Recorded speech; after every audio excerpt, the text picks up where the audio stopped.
this as we have our second matchup of the night. It's going to be Team Basilisk versus Starlight Twinkle, and look at match one. Let's go, Roddy. It is going to be Roddy versus Nice coming up first, and I'm so excited. I feel like, you know, I'm sure some people are like, yo, Trigger, he's traveling right now. He's going over to the land of Europe, and he's not available to play for his team. But I'd like to think that maybe Roddy, saw Crank. That's not bad, actually. Yeah, maybe Roddy saw Crank compete, and this is actually pretty comparable to Crank's stats. Actually, he saw Crank compete, and he's like, you know what? I want to have my go at it. I want to come out, you know, just like my boy Crank, rep the casters.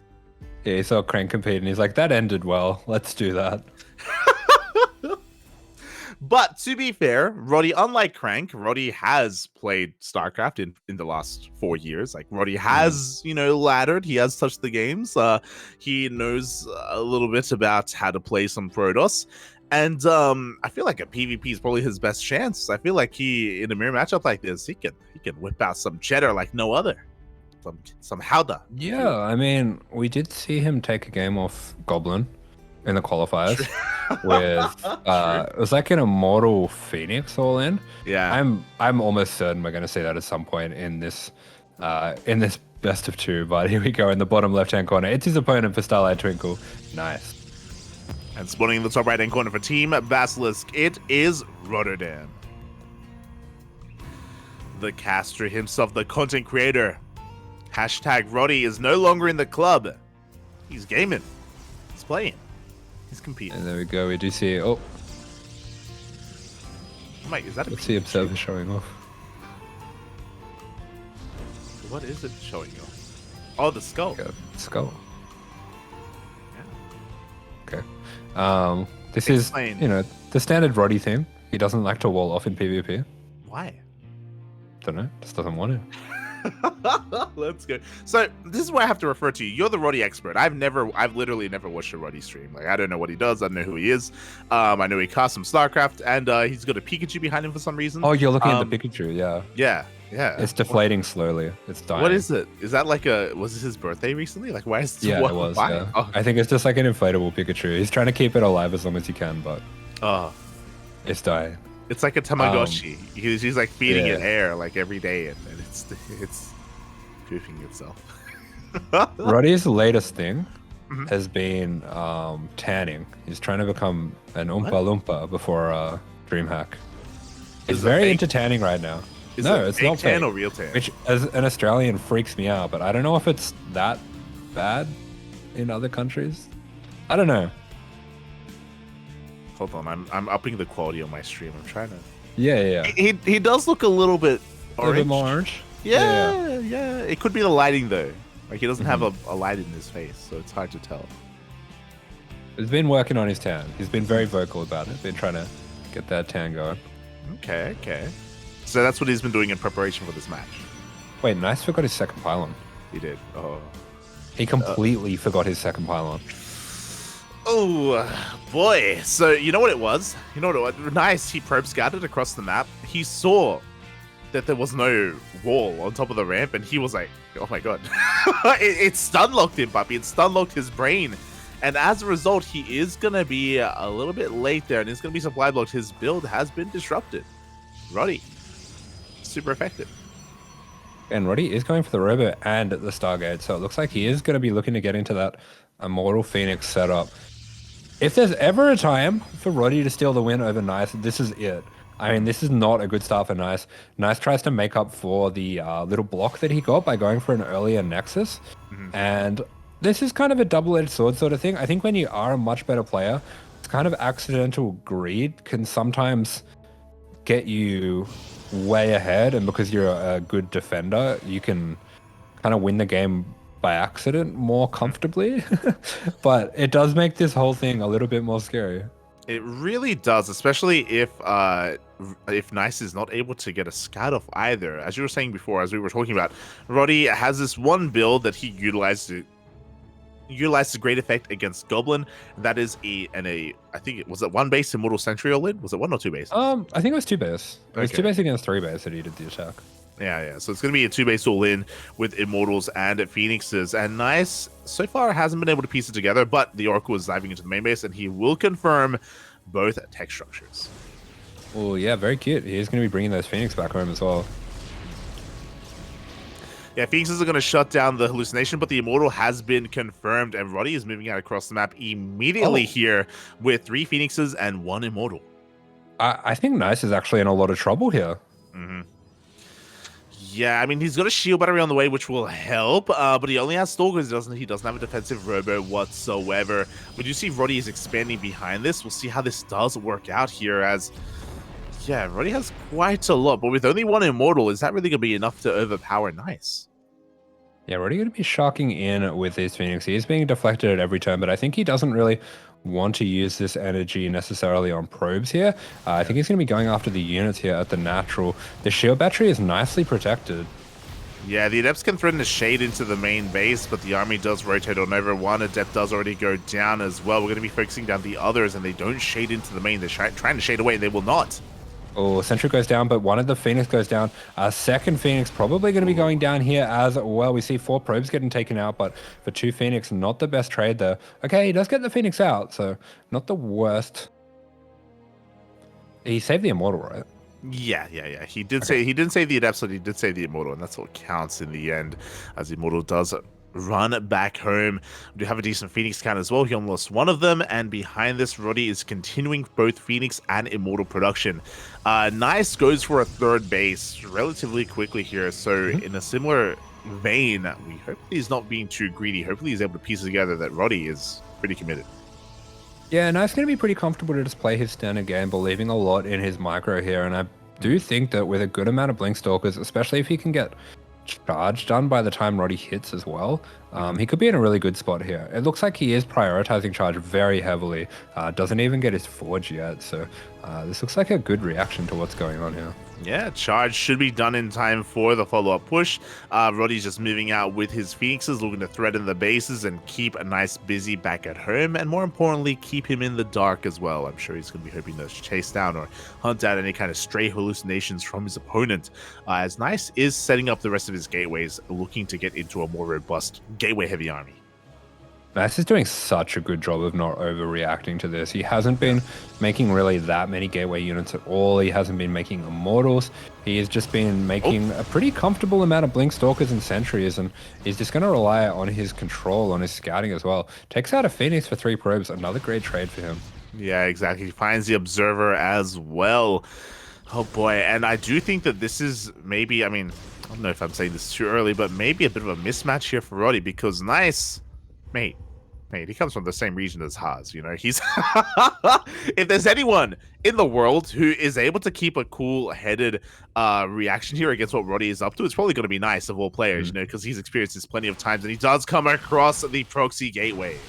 Oof. Yeah, scouts the proxy gateway almost immediately, and now Roddy is going to have to commit to this attack, but man, Nice timed that out so well, did not overcommit to it either, and Roddy is just being deflected at every turn. He is really having trouble getting this off the ground. Yeah, his army has been spotted as well by the Observer. The Observer does see the rotation here of Roddy, and we do see Nice, oh, actually Roddy rotating back around towards that 3rd base. Nice trying to keep up here. He's got cannons, he got shield batteries as well, and an overcharge. Oh, he is so heavily fortified here at his 3rd. Yeah, the amount of Stalkers, the amount of Sentries as well, and the potential of those Sentries when we don't have Blink. Very impressive stuff here, and Roddy's going to have a really tough time getting anything done here. This has been so impressive by Nice. Yeah, exactly. It has been just textbook play here from Nice to be able to keep up with this.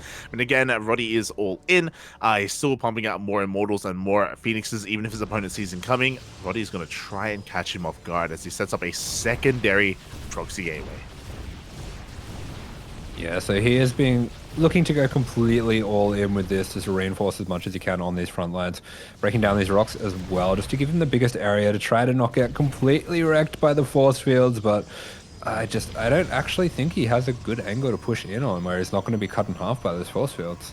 Yeah, I mean, he's going to try to find that angle. He's rotating over towards the left-hand side.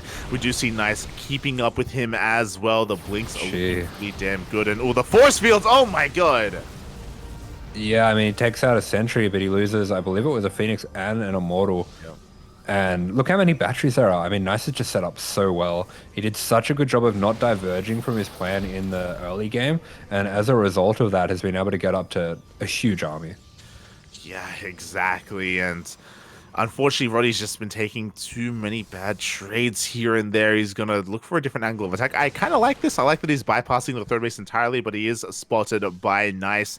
What do we have at our natural? Only a single shield battery, and Nice recognizes that he's a little bit weak here. Yeah, and here we go. Roddy going to be committed to the fight, picking up as many of these Stalkers as he can, picking up the Immortal as well. The Immortal's going to be charging on in for Roddy, taking out as many of these Stalkers as they can, but oh my goodness, look at that concave, and a confident blink on in from Nice. Roddy is taken out here in spectacular fashion. Yeah, every single Immortal goes down. The Phoenixes, they're picking up whatever they can, but it's not going to be enough here to do anything to the army of Nice. GG gets called, and Nice shuts down the all-in. The cheeky smile. Big sigh and a shake of the head by Roddy as well. You can tell he is really taking these games seriously and doing his absolute best here. And he did bring it to Nice in that game. So yeah. Props to him for not just, he's not just treating this as some kind of superstar cameo or anything like that. He is really taking these games seriously. Oh, yeah, he really is. And I mean, we had a good start to things. He was able to bamboozle Nice's mind a little bit and force a delayed pylon, for example. There was potential here with his push, with his initial push as well. He was looking to threaten Nice and maybe catch him being a little bit too greedy. Last didn't work here in game one, but we have another chance here. Roddy, he's familiar with the Team GP maneuver. He's been around for a while. I'm sure he's aware. He has to know. He has to be aware, Pop. He has to be aware. And for those who don't know, the Team GP maneuver is you lose game one, and you make it look convincing. And then you bring it all back in game two with a hyper-prepared build because it's, of course, his map of choice. It is going to be his stomping ground here. What map are we going to see? What build are we going to see? Yeah, I think Roddy didn't make it look convincing enough. That game was too close. He hasn't quite worked it out yet. Yeah, exactly. He can't be too close to that win, otherwise he's gonna the point of the Team GP maneuver is to give his opponent confidence. You want them to be overconfident coming into game two. That's the idea behind it. So we'll see if he's able to pull it off here in game two, and it is going to be on Royal Blood. Okay, so Royal Blood map 2. I do feel like Roddy is probably not going to be going for the exact same strategy here. Yeah, I'm kind of curious. I guess we could see maybe some kind of DT build mixed in here. Now again, you watch a little more of his streams than I do. Does he still do Proxy Tempest? Is that the thing? Does he still do that? Did he ever? That's crazy. That was Roddy build, yeah. But the way you reacted makes it sound like maybe he doesn't do that anymore. No, I've never seen that myself. Oh, okay. I remember there was like that 1 month that Max Pax and Parting were doing it, but I feel like it didn't really catch on for too long. Okay, fair enough. Right, so we're not going to be seeing any of that, unfortunately. But yeah, Roddy, I'm sure there's plenty of other builds here available to him in PvP, and DTs would be a good one. We have seen games end quite quickly here when DTs are involved in PvP. That would be really fun though if he did do that. Definitely. I love the ideas here from Yaku. Even TLO gonna rock out next week. True, we do need TLO for Shopify. That'd be amazing. Oh yeah, I feel like that will happen at some point. Maybe I don't know. Maybe not at this stage, just because I think Shopify are in the kind of area of the table where they need to win all their games to make sure that they're going to be in the top 7. At least I think so. I don't know if I'm remembering that wrong. I'm going to have a quick look. Yeah. Oh yeah, they're on 7th. Yeah, they really need to win their games. They do. They really do. And yeah, we'll see if Roddy's able to bring it out here against Nice. The problem with DTs, again, I feel like Nice is just so prepared for that kind of stuff. Like, that's the problem, again, like, he's played against Haas so many times in the DreamHack Taiwan Hong Kong regionals. Trying to pull a fast one on him in PvP is a tough ask, which is why it's going to be that much more impressive if Roddy does do it, to be fair. Like, if he's able to pull one off, then it's going to be insane. Yeah, I mean, Nice looked very solid in that game. He didn't overreact at all to what was happening in the early game, and because of that, by the time the attack actually hit, his economy was just out of control. It was just so far ahead. It really was. It really was. And oh boy, yeah, right now it looks like we're just setting up here for our next game, making sure the cams are looking good, making sure the tan is topped up, and in the top right-hand corner of Royal Blood for Starlight Twinkle, it is nice. And in the bottom left-hand corner of the map, it is Uncle Roddy for Basilisk.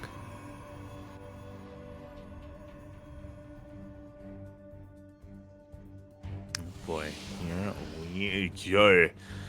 Once again, Roddy with no wall at his ramp. Actually insane. Yeah, that's what he does. Yeah. Does he get one later on though? I didn't get to see last game. Does he like just delay the wall? I think so. I mean, especially in that kind of game, if he's the aggressor, I guess it doesn't really matter that much. True. True. Is this a sign of things to come? Is he looking to be the aggressor once again against Nice? So you go Nice is going to be going for a nice and early scout. I wonder if has he got it in him to fake a cannon? I don't think so. I don't think so. We'll see. Does Roddy, does he play Pokemon? Is that what that is? Is that he likes the Pokemon cards. He does the like unboxing or whatever it is with Wardy. Yeah. Oh, I was about to say because Wardy does. Yeah, Wardy, he does the Pokemon thing, and I know Kalaris does as well. Yeah, Roddy's into it as well. I don't know when he got into it, but he also does that thing where they just buy like 50 packs and they unbox all of them. Yeah, let's go. I would love to do stuff like that if I had the money for it, but like buying packs like that is pretty expensive. Right. Like, yeah. It's quite a hefty hobby to have. Yeah. Not for me. But we do have Nice remembering his second pylon here. Oh, we gotta remember that as well. Nice forgot his second pylon entirely in that last game. So. He did. Well, was that the secret to his success? You know, now that he has his pylon on time, is that a bad thing for him? Well, yeah, now his Nexus is later. Yeah. It's over. It's just a formality now. Yeah, already going to be shooing this unit away. Double Stalker for both players, so I feel like this does favor Nice quite a bit, just because he will have the slight edge when it comes to the micro. Yeah, he should, but you know, we'll see. We'll see how good the micro is here from both of our players as the Stalkers are heading on out to try and clean up this pro. But Roddy is quick to turn back around. He knows how dangerous that high ground is, so yeah, he does keep that probe alive. Hey, Nice throwing down another gateway. Looks like he is going to be skill checking Mr. Roddy here. Yeah. Yeah, I think he's going to be setting up a proxy pylon here across the map as well. So far, Roddy's in the dark. Back at home, he's going to be going for a Stargate opener. And he's still not fully aware of what has been going on. The probe of Nice was able to confirm the initial units. We do have, I believe... Oh, who shot first? Oh, Roddy did.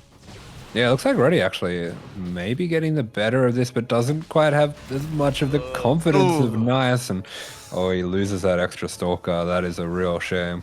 Yeah, every Stalker matters so much right now. As Nice bypasses the Stalkers, he goes back in for a secondary scout, confirms the Stargate, confirms the Phoenixes of Roddy.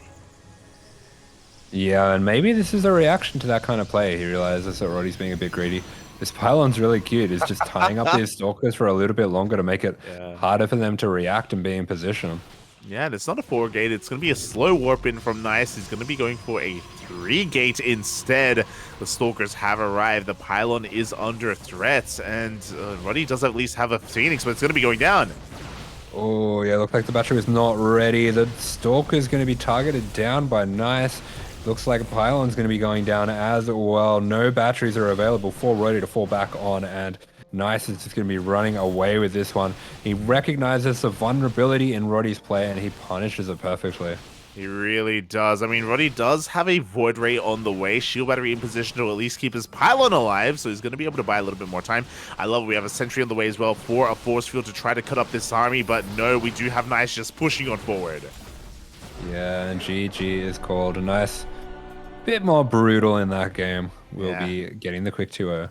That was the equivalent of Battle B 3 racks in Crank, killing him immediately. That was in game 1, if I'm not mistaken.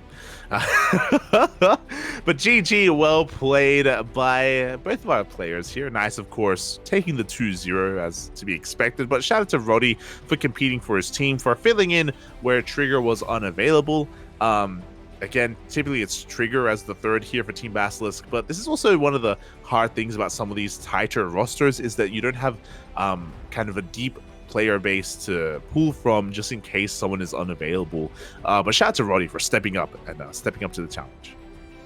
Yeah, definitely. Roddy was looking forward to playing a few games here, and it was always going to be hard work against Nice, but I think he made a good showing in that first game. 100%. 100%. And now we're going to be getting into our second matchup here. It's going to be a ZVZ. Cham, the ace player for Starlight Twinkle, is going to be going up against Reynor, one of the best Zerg players in the world. Okay, and this could be very interesting. We've seen Reynor, he does bleed. He certainly bleeds when it comes to ZVZ. I mean, everyone does, it seems like. And Cham is the kind of player to have some very unusual and tricky builds in this matchup. So I could definitely see him getting at least one game here, and that really puts the pressure on Basilisk. It does. Like, if Cham is able to take a game, and Serral is favored against JoliwaLoves, even if Serral 2-0s, we are going to be seeing an ace match, and anything can happen in a best of 1. So a lot is riding on the shoulders here of Cham to either 2-0 and clinch it out for his team, or take one game to at least secure an ace match. Cham versus Roddy ace match? I don't know. Maybe JoliwaLoves versus Roddy ace match. Maybe that's that. Is there someone else? Is there like a Castro equivalent on Starlight Twinkle, so they can put it all on the line? I feel like if there was another caster, Roddy would probably be a lot better. I mean, Roddy's extremely good for someone who mainly casts.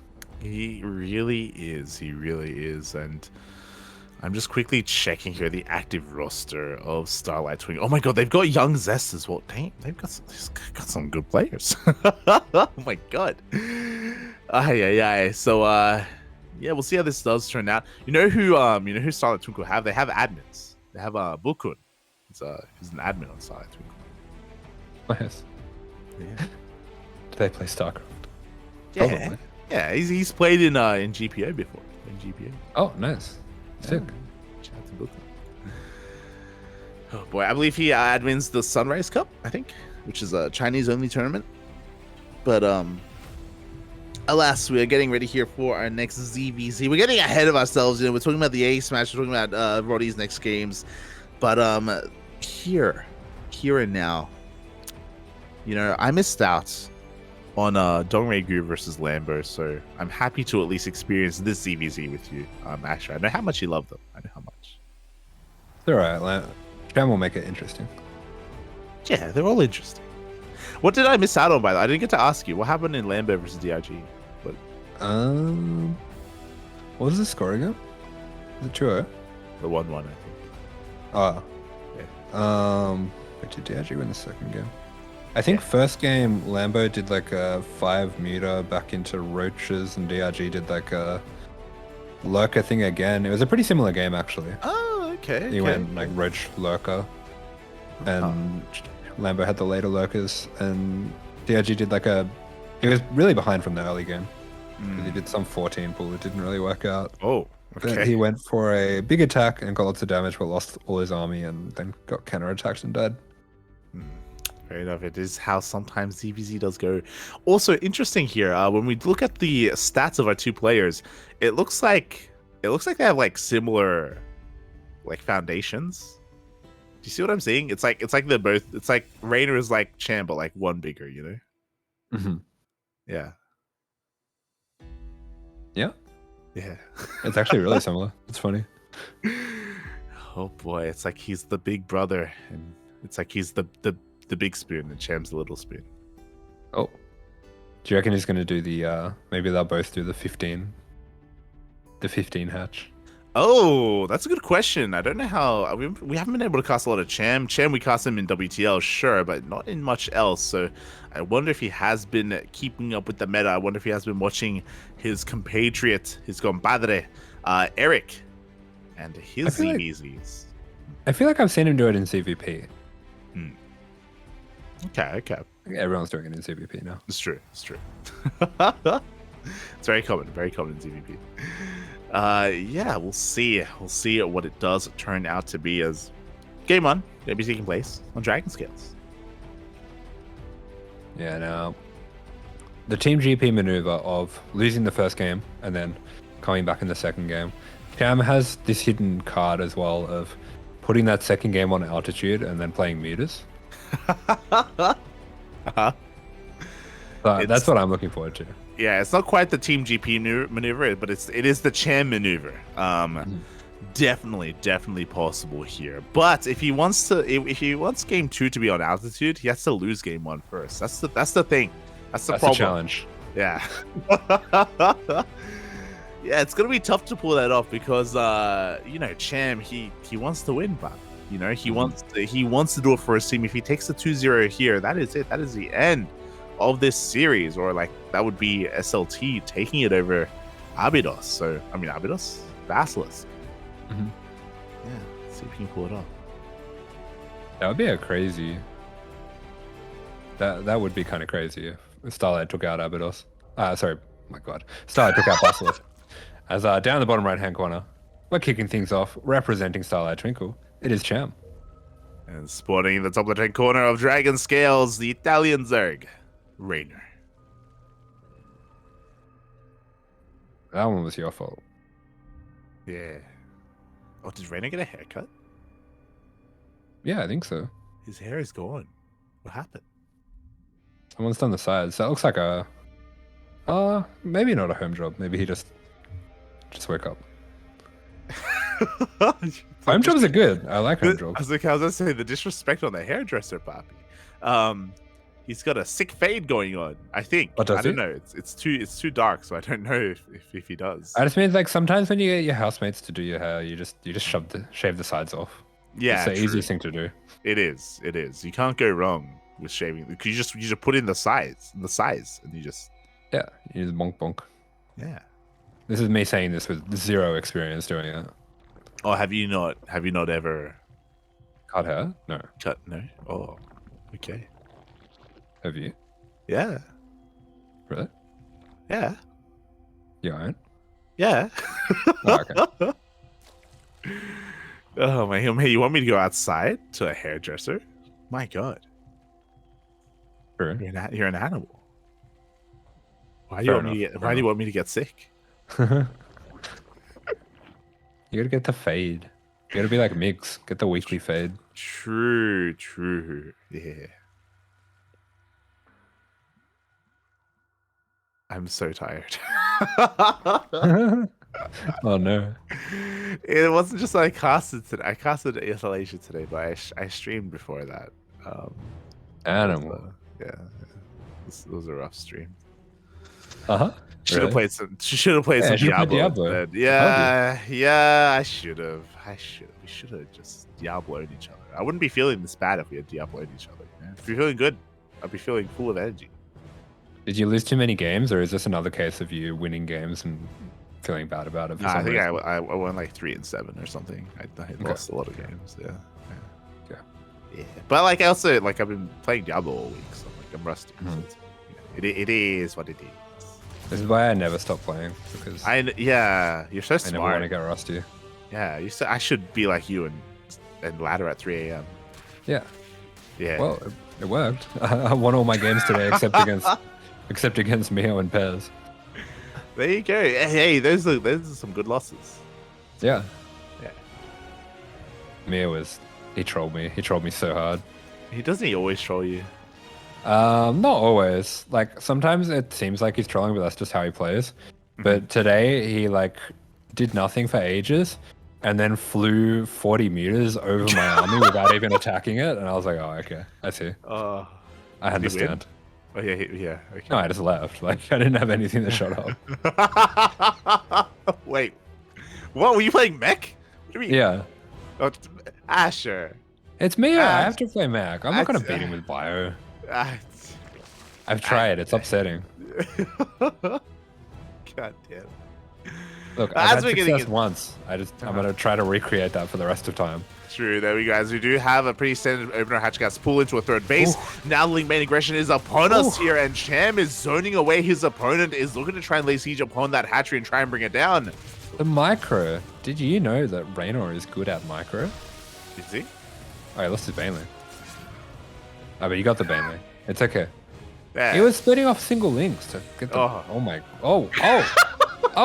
Cham! As Cham popping off, he was able to slip in a couple of banelings. He goes for the... That's the dark maneuver, by the way. It's when you distract at the third base and you just waddle in 2 banelings. 9 drones go down. Suddenly, Cham is ahead in the economy. Suddenly, he has to just defend it back at home to try and recover. But Reynor is on the offensive. That was sick. Yeah. Shit. Big Baneling connections there for Reynor.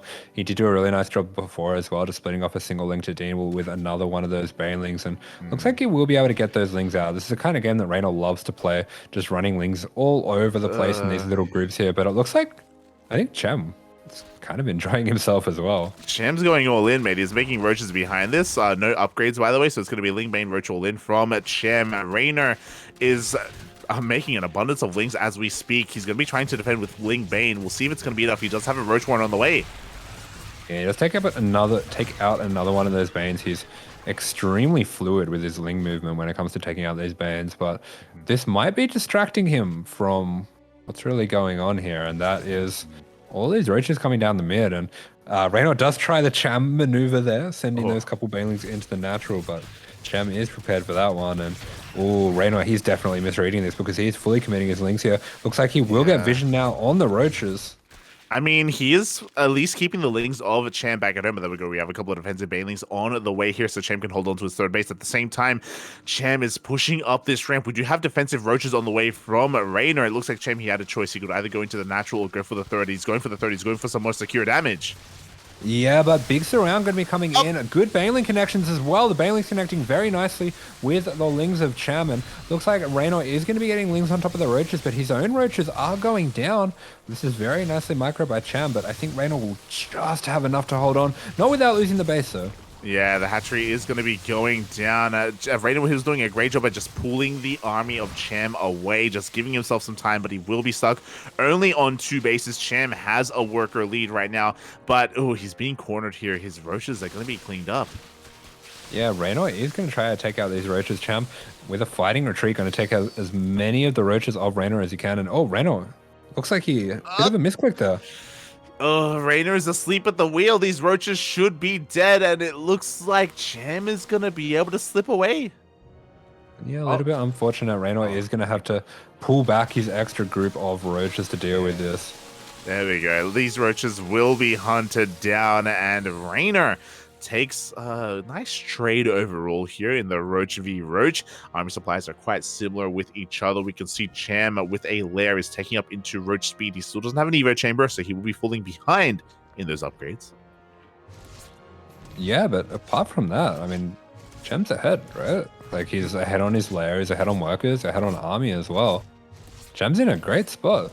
Yeah, I think Cham is going to be looking to hit basically an all-in here. We do see one drone on the way, but I don't think Cham intends to drone up much more, especially without any Evo chambers. He doesn't have any longevity with his army. He's going to be going for one big Roach push, and Reynor has to be careful not to be caught droning. I think Cham's about to get supply blocked. Yeah, there we go. 4 these Overlords are on the way. No, we have more Overlords going down. Yeah, there's so many Overlords out in the middle of the map, and yeah, there we go. He is getting supply blocked here, so not the best time for that, as we do have a lot of Roaches being made right now. Yeah, like Cham is trying to commit to an all-in. He's going to be losing another Overlord here. Reynor catching so much, and this is disastrous for Cham. We see him even going for an extractor trick just to try and pump out a couple more units here. Cham does have an army advantage, but this could have been a lot faster.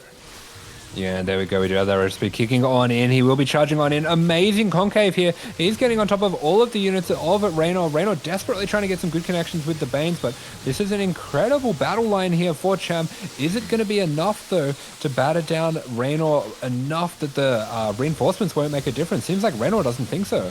Yeah, exactly. As the boys are being pulled, Cham is breaking on through. His concave was just a little bit too good. I love it. He does stutter step back against the drones of his opponents, and Cham will be breaking in, and he's going to be taking game 1. Mate, the follow-up all in. We've seen Cham do it before. He almost got... I can't remember what it was, but he's almost gotten some very, very top players with this before, and now he is going to be getting Reynor with it. He just hits that follow-up all in perfectly. Reynor looking a little bit sad, doesn't want to let this one go. Ooh, oh, let's go! Let's go. The pistol fingers coming out from Cham as he does take game number 1, and this is what I was talking about. Like, if Cham wanted to go for the Cham maneuver, it's hard not to win game 1. It's oh my god, he catches Reynor with the backstab of those Bailings, does handle that situation so well, and Cham is 1 game away from winning this for his team. Yeah, Basilisk hasn't won a map yet. Not often we get to say that, and I think this might even be the first time that they've been down 3-0 in this entire competition, if I'm not mistaken. Maybe they've lost 1 series?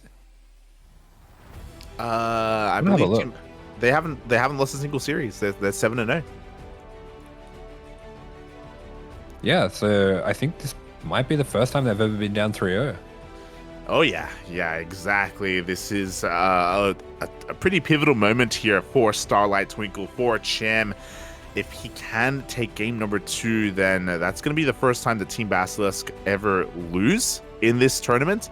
Not just that, but a hefty loss as well, a 4-0. That would be insane against Team Basilisk. We'll see if Cham can pull it off. It is going to be Reynor's map of choice. So Cham, he won't have the home field advantage. He's going to have to play it out on Reynor's map. Actually, here you go. Little fun fact for you.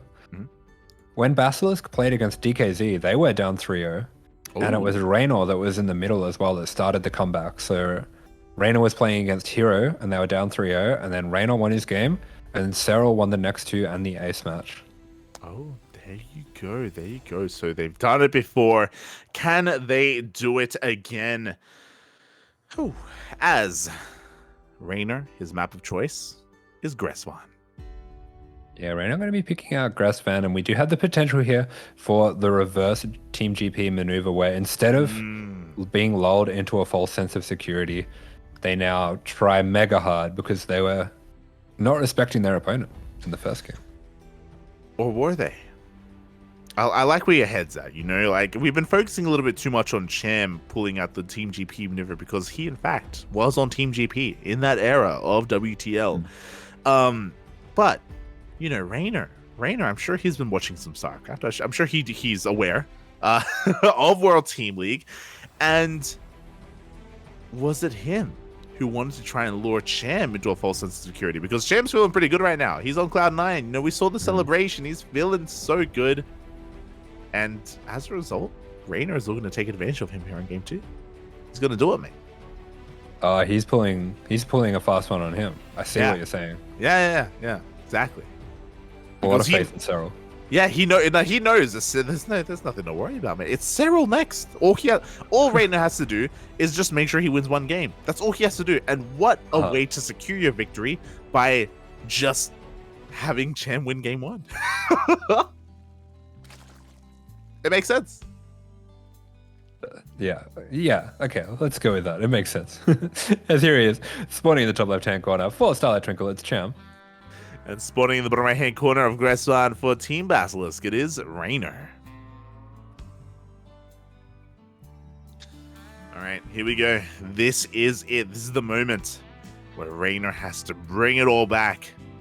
1 game is all he needs to take here for his team. That's all it is. Oh boy. Hatch first. He's crazy. He is crazy. He's lost his mind. Yeah. I wasn't looking. Oh no. Oh, okay. Was Reynor? I wasn't looking at the time. Was Reynor visibly upset after game one? Was he? He looked a bit triggered for sure. A little bit. Not too much. No Hearthstone though, right? Not yet. No, It took till game 2 for Hearthstone to go full Hearthstone. It's true. Okay, cool. Keep an eye on Reynor here. He did take his hand off the keyboard for a moment earlier to fix his glasses or to shake his head. I'm not sure, but we'll see. We'll see if the mental can stand strong for old mate Reynor. Yeah, that's right. As we do have Cham just confidently going into the hatch first, so we might be able to see Reynor, getting a bit more momentum this time. He might not be on the back foot quite as much, although I come to think of it, I think the first game started off like that as well. We just kind of talked through it, but they played a super standard game. They did that thing where they both get the third and the Baneling nest at the exact same time. Yeah. Exactly. It was the most standard of standard early games. That's why it was okay for us to. I didn't even know what we were talking. What were we talking about? It doesn't matter. We went on some kind of weird tangent on something that wasn't related to the game. But I finally realized why Reynor, he looked a little bit off to me. Something was weird. Something was different. The hood is up. Talking about haircuts, yeah. Yeah, haircuts. Yeah, that's it. He's hiding his haircut because the hood is up. He's smudging. But he's a Zerg. Yeah, that's the thing, right? Like, we know that the smudge means a couple of different things depending on what race you play. And if you're a Zerg, I mean, that means you're going Super Saiyan. Like, he's harnessing his inner power. Yeah, he's making the world around him darker, which the darker it is, the better it is for Zergs. Yeah, exactly. The darker it is, the more dark you have inside you. Yeah. As once again, super standard openings from both players, completely mirrored thus far. In case it wasn't clear, if dark is inside you, it's a good thing for Zerg. It's good. Yeah. Yeah, we like it. Look at that queen, it's so snug. It is. Look at that. It's like it's meant to be there. It's got a little house. Yeah. Does Cham's queen have a house? No. It would if it wanted to. It's true. If Cham wanted to give the queen a house, he could give it to her, but he's got other things in store, as both players are now going to be flooding links. So once again, we had a Hatchcats pull into third bases. I love it. Reynor is setting up for a Baneling run by here. So is Cham as well. The Banelings are both on the screen at the same time. Shout out to the Observer. Observer trying to catch just how mirrored this situation this is. Exactly. The aggression is upon us. We do have Cham being the first to be the aggressor here. Going to be chipping away at that third base. The Banelings are waddling on in at the same time, though. Is Cham paying attention back at home because the Banelings are coming into his mineral line. Going to be going for the Cham maneuver. He's done it. He's done it right back to him. That's got to feel good. Reynor gets the revenge from the situation of the first game. I think exactly the same probes drones killed. Oh, it's the drones dying. Apparently, Cham also lost his lings across the map as well. This is a disastrous start here. He does waddle a couple of Banelings into the natural, but look at the split from Reynor. Oh my god. Yeah, he doesn't even care about that second Baneling, just sends them all back to mine there. So Reynor not going to be taking the same damage. He was prepared for the same situation, wasn't going to make that same mistake twice, and now he's got a wall as well. The wall is a wall. The Lings, they rush on in. Oh, we do have. Thankfully, we don't face check with the army. Too. Yeah, they're both watching, puppy. They're both watching, and Cham, he's gonna. The pressure is on him to somehow come back in this game. He's down in workers. He is down in so much. We have a lair on the way already for Cham. For both players, actually. Nice, quick reactions both times here by Reynor. Yeah, he does trade one Ling for a Baneling. We got a Roach Warren on the way. We got +1 range well underway here for Reynor. Just goes to show how far ahead he is overall. And Cham is desperately looking for some damage. Oh, it takes a Baneling to the face. That was not a good trade for Cham. Yeah, 3 or 4 Lings going down there to the 1 Baneling. So usually going to be looking for 1 or 2 Lings for a Baneling there as the Ling player. Reynor doing a really good job controlling this. I love the way he's able to split off single Lings when he's doing that as well. But, some good damage here for Cham. Yeah, he does soften up a bunch of those drones, but there is no follow-up. The Lings are unable to focus him down in time as Reynor chases him away. And, Cham is going to be cleaned up here. At the same time, he's flooding more Lings across the map. The Roaches have been spotted as Reynor is going for a follow-up Roach push. This is very Reynor is playing just like Cham last game, actually. Yeah, he is. He's actually doing the exact same thing. Yeah. He's like, I'm just going to show you that I know exactly what was going on there and that I can do it better. Exactly. That is the power of the Hood. That's the power of the Smudge, the power of Dark. As the Bailings do waddle up in towards that third base. Cham being zoned away completely. He's got 2 spines on the way and some roaches. Yeah, pretty insane micro there from Reynor, just constantly splitting off single lings, trying to soak up those banelings. And yeah, we'll be able to keep his own baneling alive. This is very impressive stuff. And roaches are going to be getting on in here. Looks like we don't have those defensive roaches for Cham just yet. There are a few coming down, but they are being focused by Reynor. Yeah, exactly. The spine crawlers have finished up, and they're definitely supporting the army here for Cham as best they can. We just see Cham trying to catch some reinforcements, but alas, he is going to be cleaned up. The roaches are in the natural. The boys are being pulled, and Cham is being chammed. Reynor is playing so fast in this game. It feels like he has got eyes everywhere on every little thing that's happening. He really, really did power up in this game. Yeah, man. So it's the Team GP maneuver, Pappkins. As he is breaking the natural base right now. The spine crawler has fallen. There's a second one in the mineral line, but oh my god. Reynor is also in the mineral line as well, as Cham is just running out of units. Yeah, and that means the drones are exposed now. We have 19 drones going down. The roaches still have not been cleaned up. GG is called, and Reynor gets his revenge in brutal fashion.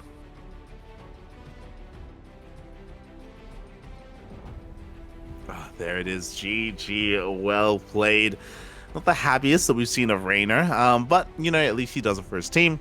He ties it up 1-1, and oh boy, now it's going to be on Serral here to close it out. Is there a world where Serral drops a map? Because JoliwaLoves only needs to win 1 game to take the series, to win it all for his team.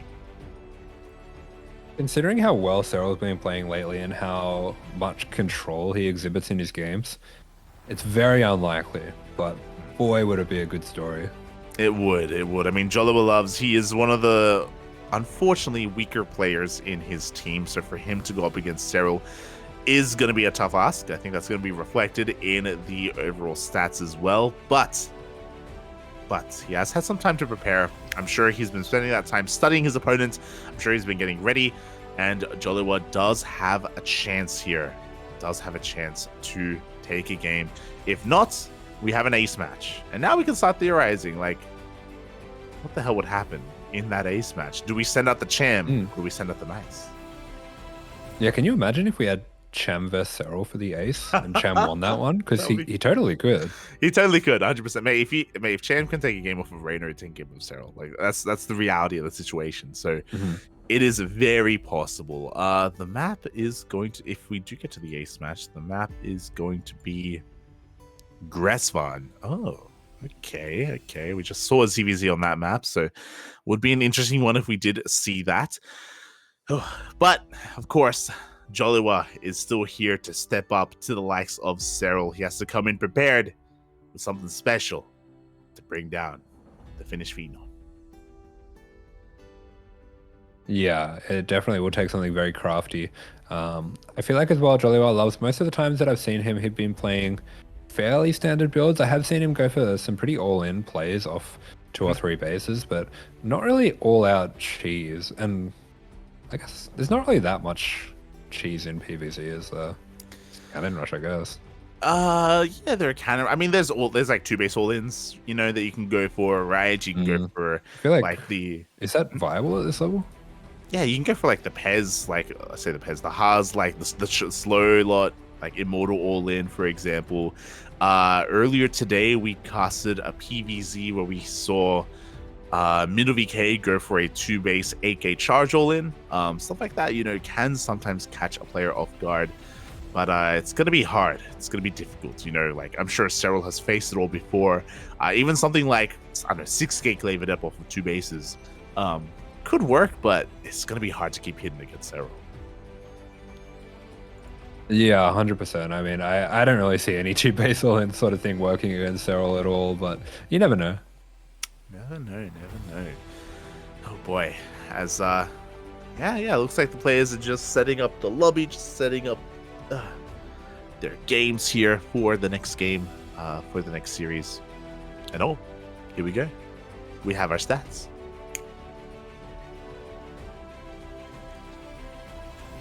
This is brutal. Is this? I think this is the first time we've seen an E tier player. My God. Apart from Roddy and Crank, yeah. Oh, were they E as well? Yeah, yeah. Okay, fair enough. They're a tiny bit lower. Okay. Oh boy. Well, here we go. Joliwa, he's got his work cut out for him here. The WTL admins, a little bit brutal in the stats here for Joliwa. I do think, he can go toe to toe with them, with the best of them from time to time.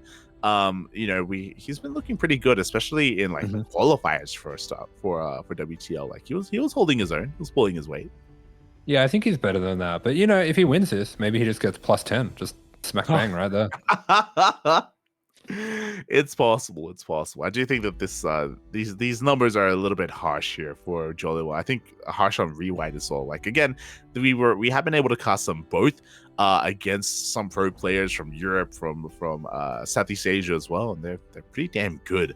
So we'll see how he does here compared to Serral, who is near close to perfection. Yeah, they rate Serral crazy high. Oh yeah. Like I think quite a bit higher than Mario. I mean, even though, Serral has an entire matchup that is not that good at. Crazy, right? The GOAT. Haha. And here he is in the bottom right-hand corner of the map. The Basilisk. You're an animal. In the top left, we do have for Starlight Twinkle, it is JoliwaLoves. Oh, and here we go. We are getting into this Serral. He is just... what's crazy to me, right? When we see a Zerg player, usually they're, in a hoodie, in the dark, embracing the smogeness that is, their rooms. But Serral is the polar opposite. He's just covered in light. And he's in a Scandinavian country, so he probably has darkness for 6 full months of the year. I think he gets his fill. True. As we do have Serral going for a pull first, and even checking for a proxy as well with his first drone. I say proxy, but like moving out with his first drone as well. So interesting stuff here out of Serral. He gets the hatch down in position, and we have seen him playing pull first quite a bit in some of the different matchups just for extra safety. He is pretty happy to experiment with a lot of different builds, especially if they're going to get him into the sort of mid to late game that he loves so much. In ZVP lately, I have seen him mostly just going for that kind of high drone, Lingbane, Ravager mid game and just rolling over his opponents. And especially on this map, I expect to see that sort of play again. Yeah, definitely. I mean, the openers do tell a story, and that story is that Serral is very aware of the score right now. He's very aware that he has to win every game, and he just wants to be as safe as possible. He doesn't want to get caught out by anything crazy. So he's really respecting JoliwaLoves in terms of his aggression or aggressive potential. So really cool to see Serral open up like this. Yeah, he will be chasing that probe away as well. So just keeping Joliwa in the dark here as pretty standard stuff coming out from Joliwa. He starts that warp gate, so I wonder if he's going to be playing Glaives here. Yeah, Twilight Council into something like Glaives, or even a Twilight Council into DTs. I wouldn't be opposed to, but the lane does slip on past. Is going to be able to get into the main and look to get a scout of what the tech is going to be here of Joliwa as the depth is on the way. And there it is. There's that Twilight Council. In the wall as well. This is not the most pretty wall. It's not. It gets the job done. Like what are the chances that Serral is going to main bust and punish this? As it feels like there are a lot of holes. I don't think I've ever seen anyone main bust at pro level. Not like that. Not like that. Maybe actually no, probably Bly would actually. Oh, there you go. Yeah. I think Bly might be the only player that would though. As we lose a probe to one of these scouting links as well. Yeah, exactly. Serral doing so much with so little behind this. The links have finally been cleaned up, but as you were saying, because the Twilight Council is a part of the wall, it was already scattered, was already confirmed. Serral knows that it's not going to be a Stargate opener, but what exactly will it be? We do have Glaives indeed on the way. Yeah, there we go. So Glaives on the way. Everything at the front. It's not the prettiest wall. It's not very... It's not pretty, okay, but it doesn't need to be pretty, okay? It's product. I want it to be pretty. Yeah.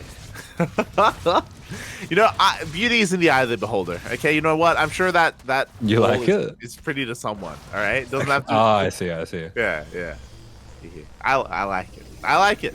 You know what? It's nice. As a Zerg player, I like this wall. True. Oh boy, and it is going to be that 6K glaze. We have been seeing this rise a lot in popularity. Players like MaxPax making this look absolutely insane, but they're all seeing everything. Yeah, he dies with his Overlord. He sees 4 gateways in the main. He saw the 2 gates in the natural. He knows about the 6 gate all in. And now it's all about the execution of the defense as Serral is setting up back at home already. He's droned up to 40. He's got Lings on the way. He's got Roaches and a second Gas Geyser as well. Yeah, all the cards here are in Serral's hand. If you are a Zerg player in the chat that wants to know how to defend this, I am sure we're about to see the absolute textbook defense from Serral here. Yeah, so Ling's going to be threatening a counterattack. They do force a delay on these adepts initially. We do have Roaches in production. Joliwa is sending his Prism across onto the Queens. Are here to focus it down. They're here to fend off that Prism, and Joliwa doesn't overextend, thankfully. Oh. Yeah, the Queens pop out. They do spot the warp in, so Serral knows exactly what's going on here. He does have the Lings ready to jump on this shade as well.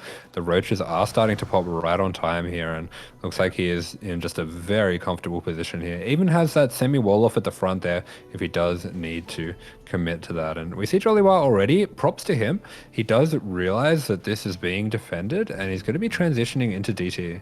Yeah, Dark Shrine is on the way. He recognizes that, as you were saying, this is not going to work. He will not be able to pull this off. Who even loses an adept in the main base as well.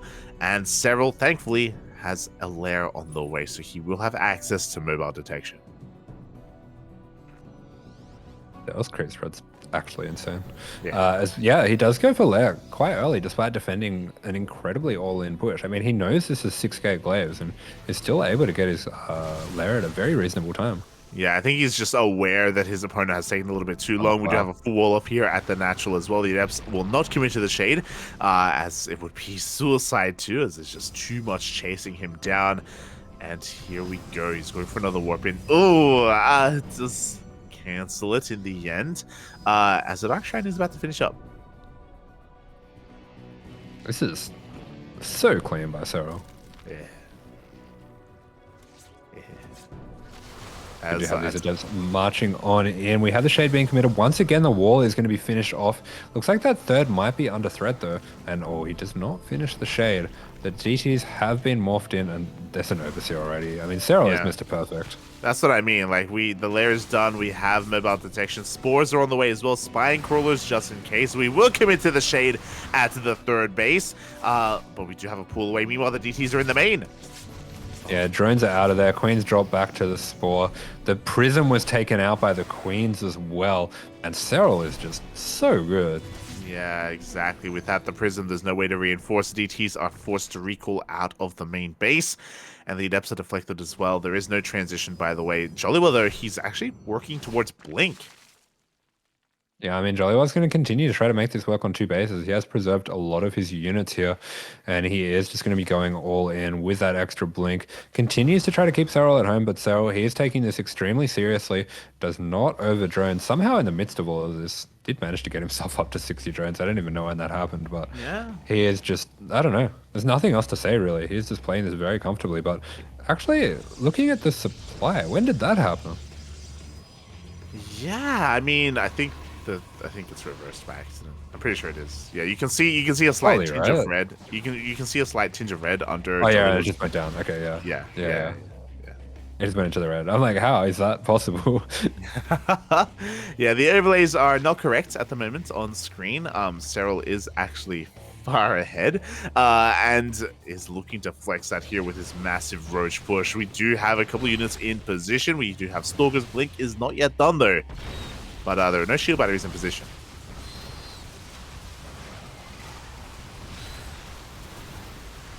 Yeah, here we go. Everything going down. We have the Biles very strong here, just forcing those units to be picked up to be microed back, losing that DPS. GG is called. Serral with an almost flawless performance in game 1.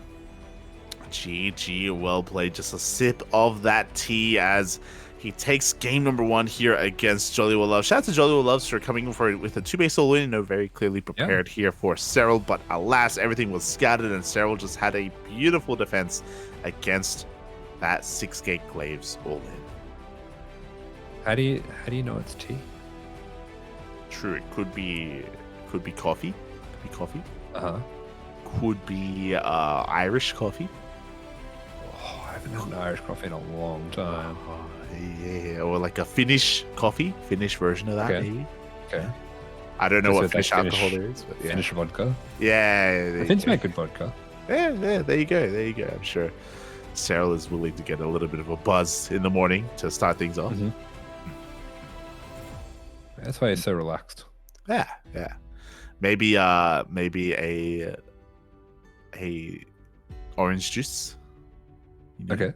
Yeah. Maybe with a vodka, like a screwdriver. yeah. He's got a screwdriver. Yeah. Whatever it's got some vodka in it. 100%. Okay. I like it. I like where your head's at. Let's go. Yeah.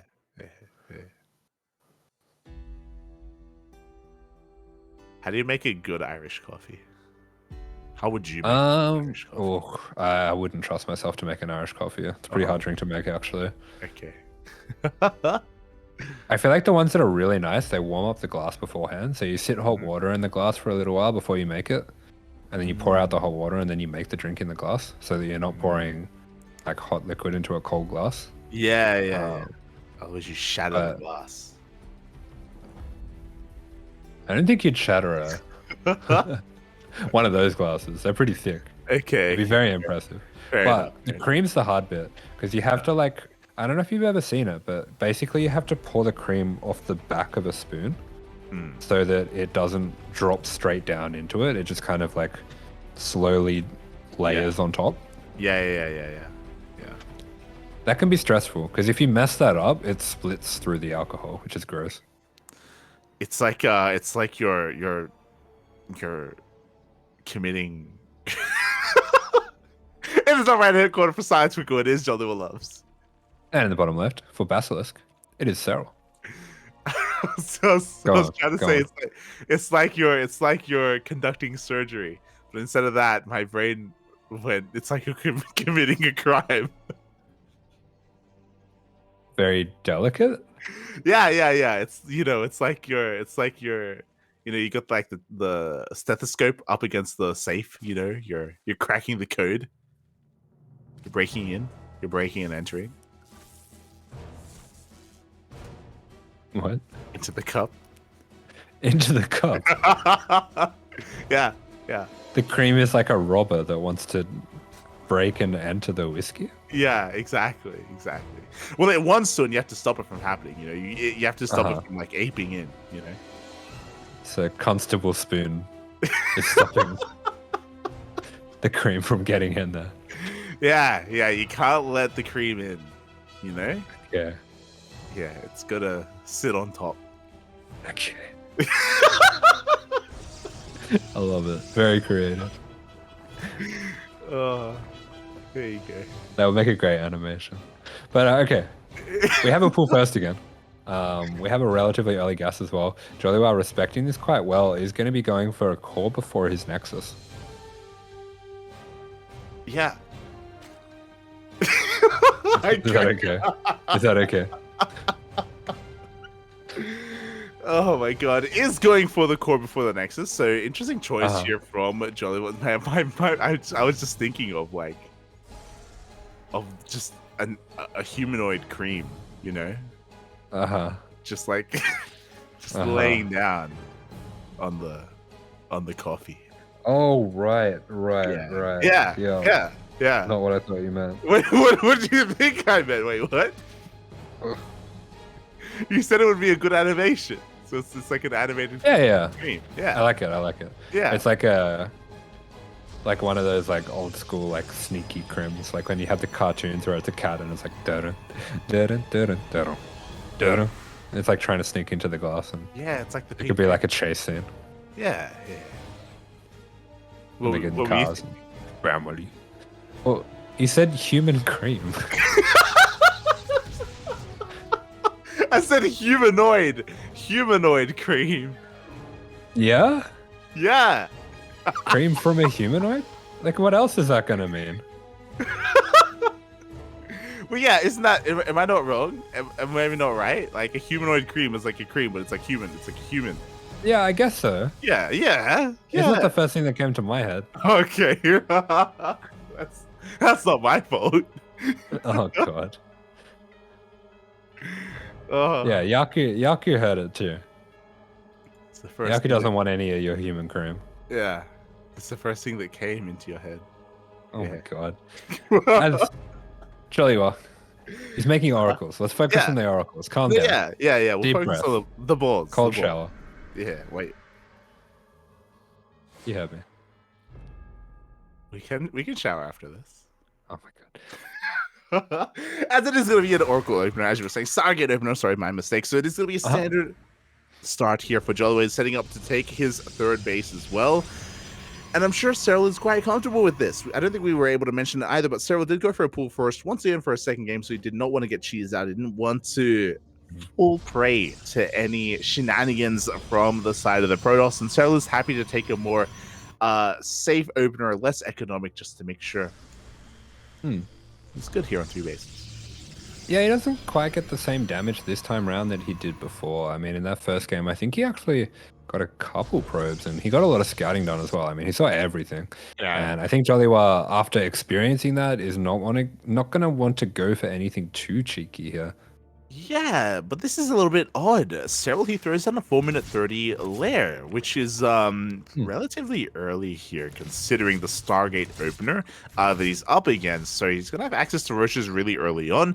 I'm curious to see if he's willing to make use of that, or maybe he just wants it just to get to fast Roach speed, for example, as Adepts are looking to threaten the Shade, and they will commit to the Shade.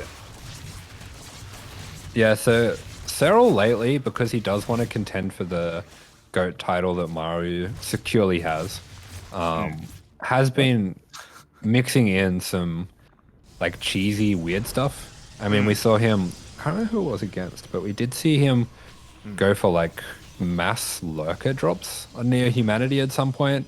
Another game he went for 5 overlords full of lings into the main as well. So he has been doing some very creative, interesting things. So as much as I want to say, oh, this is going to be mutas or this is going to be roach speed, lately, just about anything could be coming out. It's true. You're not wrong. Like, Serral, he has been having some fun, and we've seen that whether it's in the Kung Fu Cups or whether it's in WTL as well. Serral is willing to style on his opponents, but everything's on the line here, you know? He wants to make sure he takes a... It's going to be like Maru.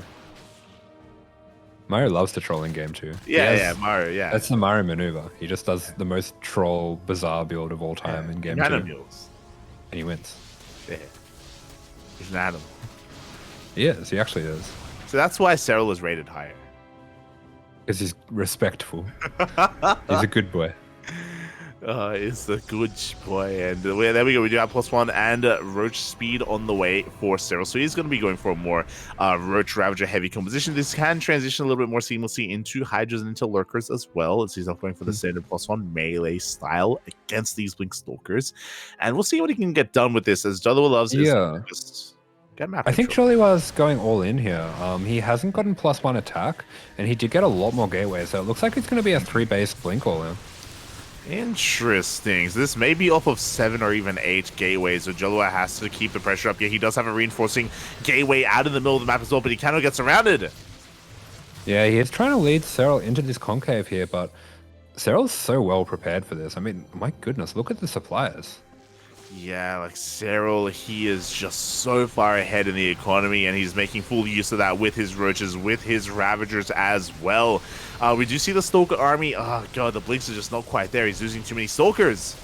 Yeah, it's some good Blink micro, but doesn't quite get the evacuation afterwards, and those weakened Stalkers are thrown back into the brink, and that's just not going to be good enough. GG is called. Serral takes game 2 rather comfortably, and we have an ace match. GG, well played. As you were saying, it was a 3-base all in there from JoliwaLoves, I believe 7 gate, or maybe even 8 gate as well. But alas, the execution of that build was not up to snuff against Serral, was not good enough to break him, and now our teams have to make a tough choice. Yeah, definitely. Kind of curious to see who is going to be sent out here. Oh, a little bit of a mishap there. I feel like Serral most likely for Basilisk, but who do you think for Starlight? I'm feeling Cham, honestly. Like, I do think that Nice is a nice option. But I do think that Cham has the better chance overall. Like, I know Nice, he can have some really weird builds. Like, I know he probably has something up his sleeve here against a player like Serral. I just don't think that ZVP is the matchup here to cause an upset against Serral. I don't know if that's the best option to go for if we had to pick between the two. Yeah, I think Cham does feel like the stronger option here. Serral just seems a little bit too solid in ZVP to be thrown off by anything. And I would say as well that Nice, most of the time when I see him in ZVP, he is playing pretty standardly.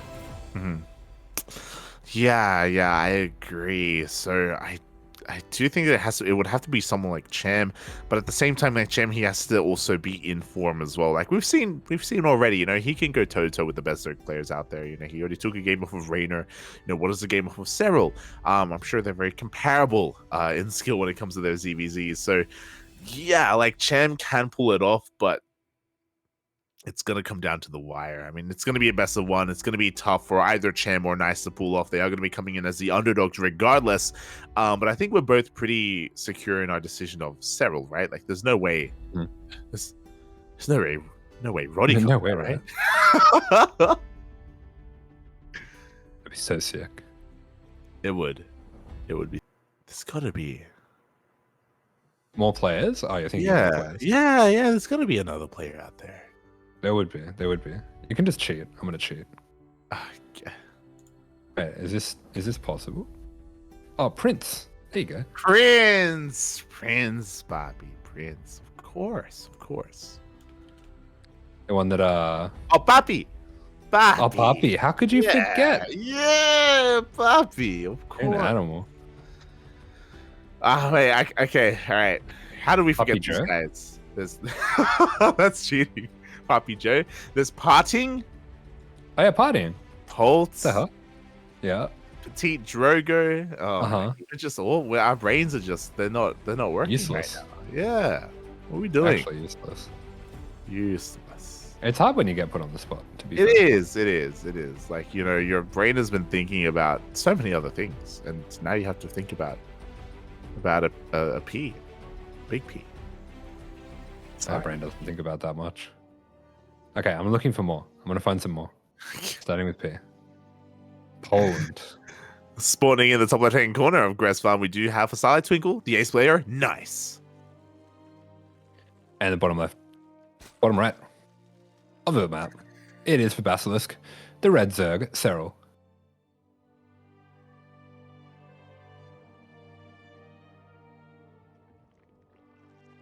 You still looking for some? Yeah. I'm not finding too many more. There's gotta be more. There has to be. Panda Bemi. Panda Bet Shrewd. Oh, mate, Isaac. Isaac, mate. Let's go. Oh my god. Is he still alive? Yeah. Yeah.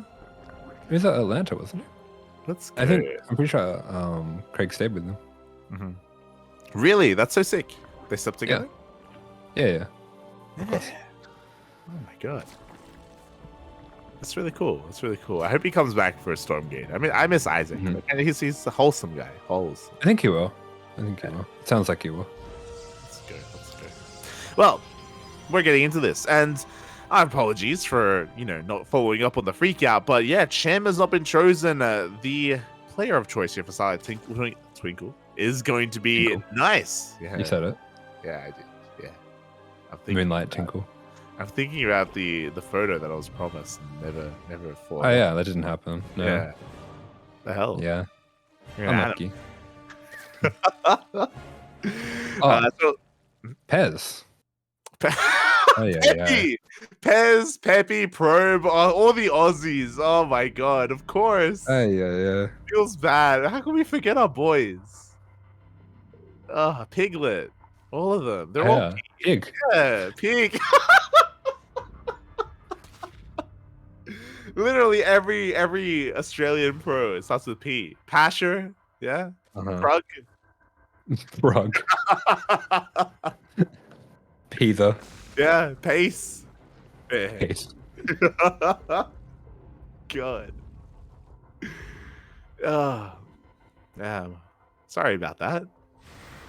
I saw see-through in the chat earlier. Sorry I forgot about you. Peter, you mean? Peter, sorry, yeah, Peter, yeah. Hee. Pine? What? Chappie? Oh, mate, Pine? Lion. Yeah. PX said. Yeah, there you go. Hey, you got it. You got it. All right. Well, we have a game ahead of us. Nice do. is going to be harassing here with these two adepts, and he is going into a rather fast glaives. This looks like it might even be just a straight up 4-gate glaives. Yeah, I don't believe we have 6 gates, so it's gonna be 4-gate glaive up here from nice. Wait, what? Well, we've only seen 2 gates so far, but it feels like 4 gates to me. Yeah. There we go. Third gateway is currently on the way. We should be seeing a 4th gate behind this. So for those wondering, the difference between this and what JoliwaLoves did, JoliwaLoves was all in with 6-gate glaive adepts. This should only be up to 4. With this, you can transition into a third base. You do not have to be committed. I believe there's no robo with this either, so there's going to be no warp prism to reinforce or anything like that.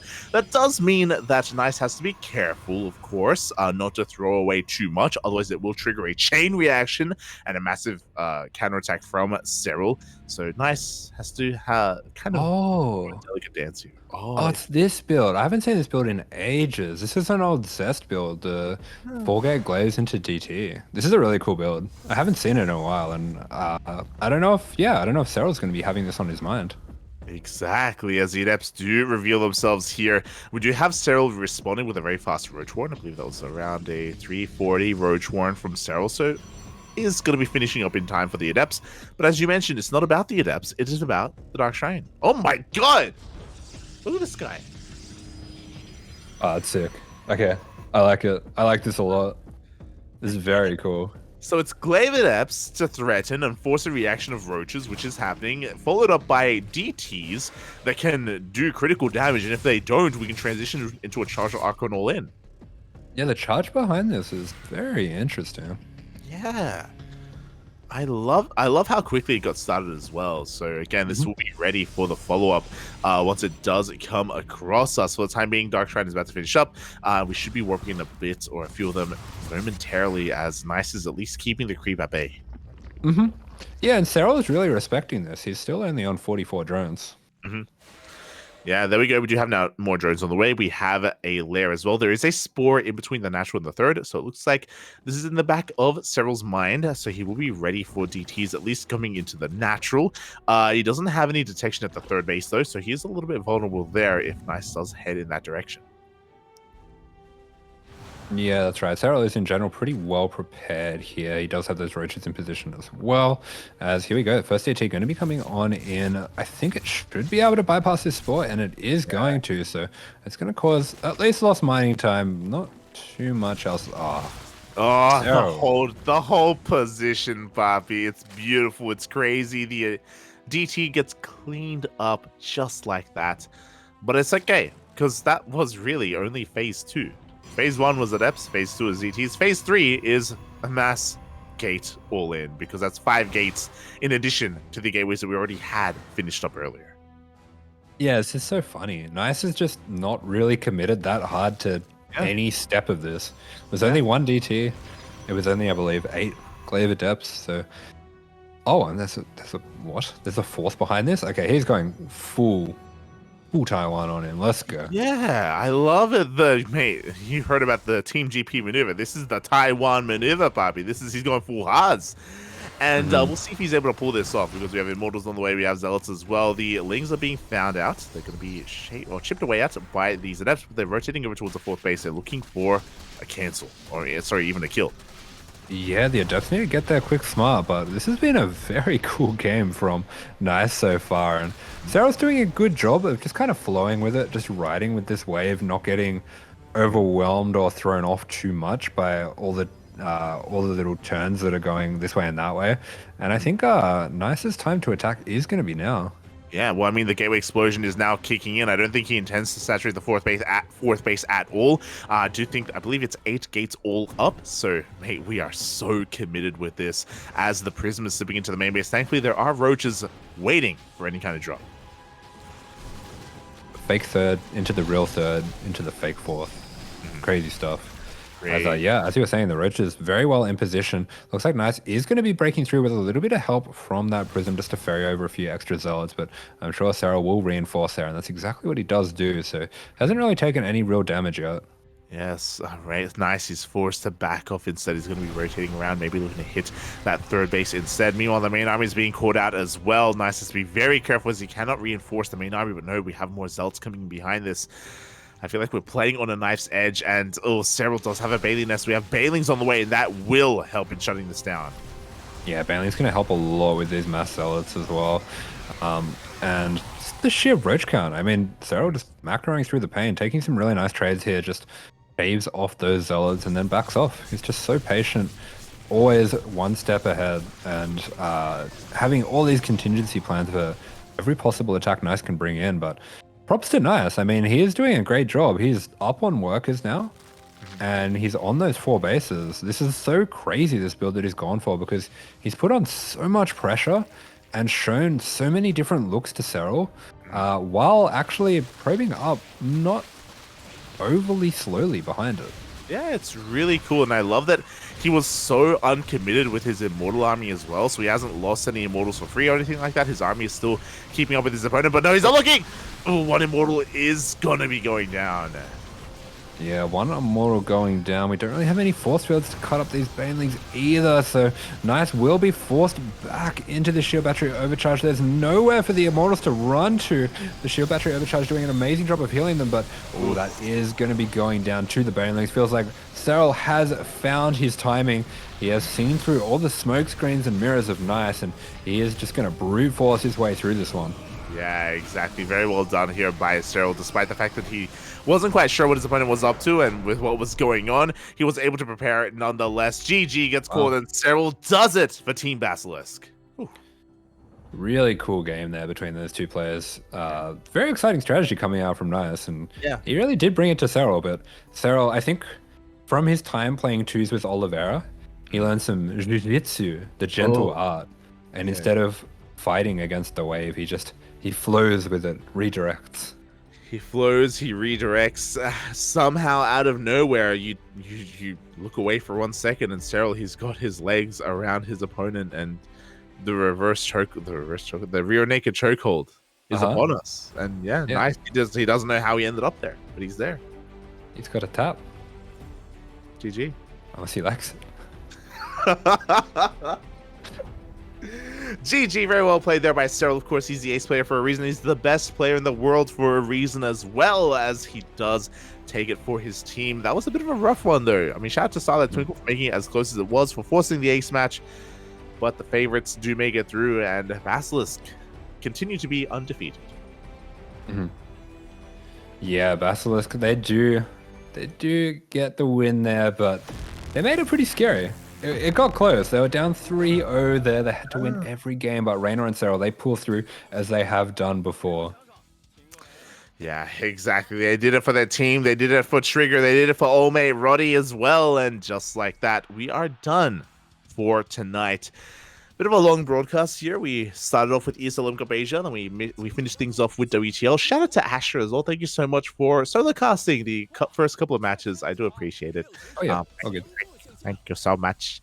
Of course, that was over on Kuro's channel. If you want to tune in to Lambo versus Dongray Gu, that was being held over there. And on YouTube, we'll be melding the VODs and we'll be putting everything together. So don't worry if you're more of a YouTube enjoyer. We got you covered over there.